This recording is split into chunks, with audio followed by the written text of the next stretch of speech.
It's so good to be here tonight, and I'm awfully thankful that they asked me to have a very short testimony on it. Hope is, I think, something different for everyone, but for me it's been more complex, been more gut-wrenching, and caused me to search in a way I've never searched in my life. This is 24 years for me of either singing or pulpit ministry. Since the time that I was 6 years old. Matter of fact, how many of you ever heard of Christ Church over in Brentwood? Most of you? Pastor Hardwick had a church off of Alberta Street in Woodbine, if many of you may know that. That takes him back to the 70s. My mother and dad were members of that church, and I was just 6 years old. And all we ever knew from the time I was born, we were raised to be in the church. We were Pentecost. Some of you may not be Pentecost. But when I was little, I knew we were in church because I could hear the tapping of feet and the worship and shouting and singing and joy from people. But at 6 years old, sometimes you want to play with Hot Wheels and get a break from revival, So my mom and dad reluctantly that night said, look, we're not really for this, but we're going to let you go with some of the older kids down to the basement so that you can have a reprieve, from every night being a revival that we were in. So there was one guy in the youth group who was about 16 years old. And this guy was a big wrestler-looking guy. And I thought he might be off of TV, like the Iron Sheik or somebody famous, because he was just this big gorilla guy. And what I didn't know was he was a troubled teen who was about 16 or so years old, who had been beaten. He was a drug addict. He had everything going on under the sun. And that night we were playing and cutting up and playing with cars and joking and laughing.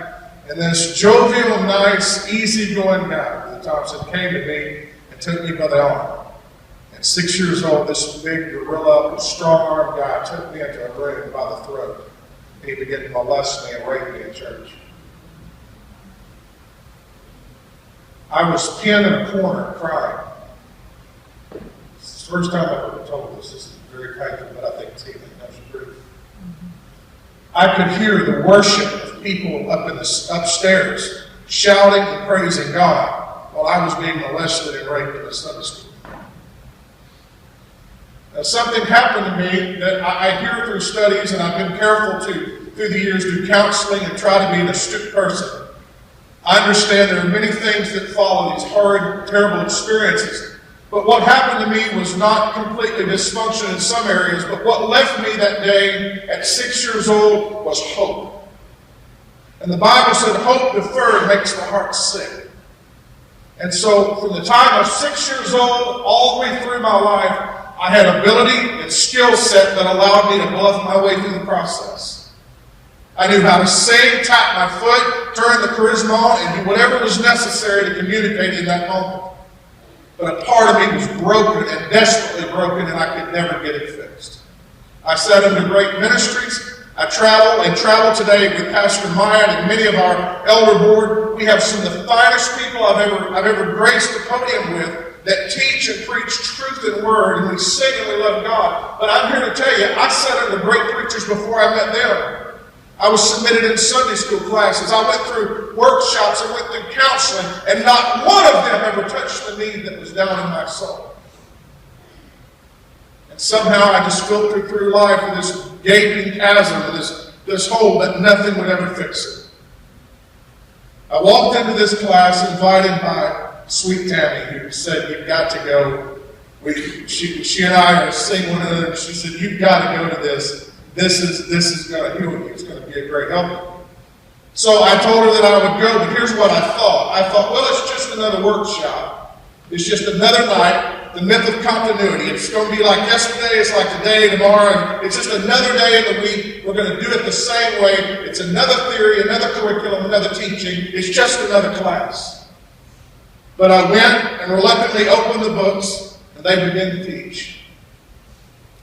Sister Farah and Brother Charlie began to give their testimony. And I promise you before the living God, I would have had enough strength left in my body to have walked 5 feet.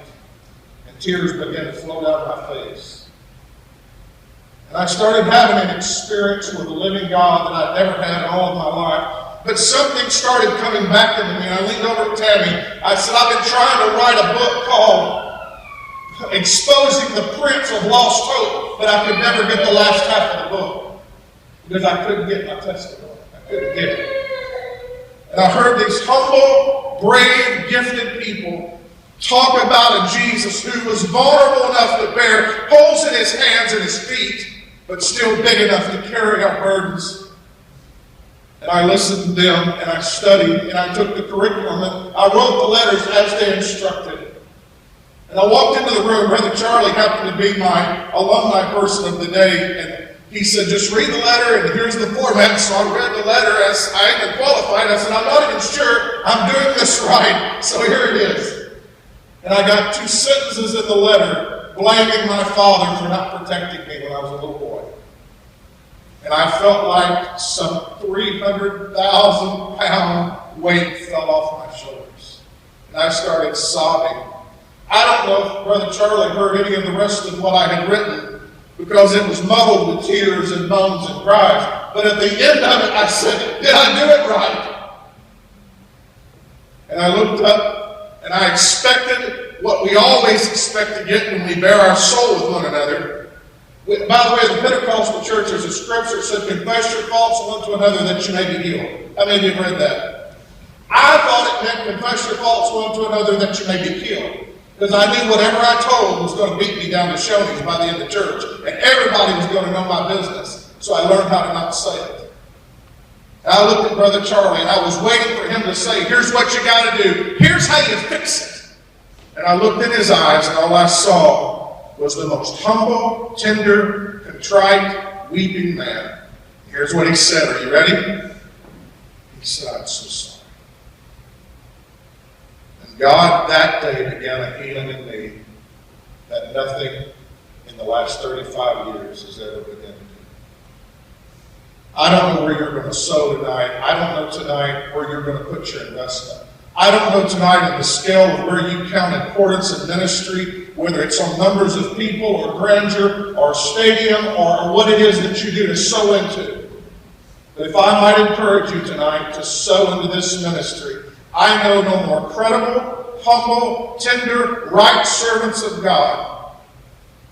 And they took one man like me that had been fallen through the filter of life, and they saved me from utter destruction because I would have never made it the long haul the way I was. I thank God for Hope Ministries. And I pray tonight that God speaks to your heart so you'll support them. And nights like this with this great symphony, that your efforts are not in vain because there's people like me that get to live because of ministries like you. Thank you all.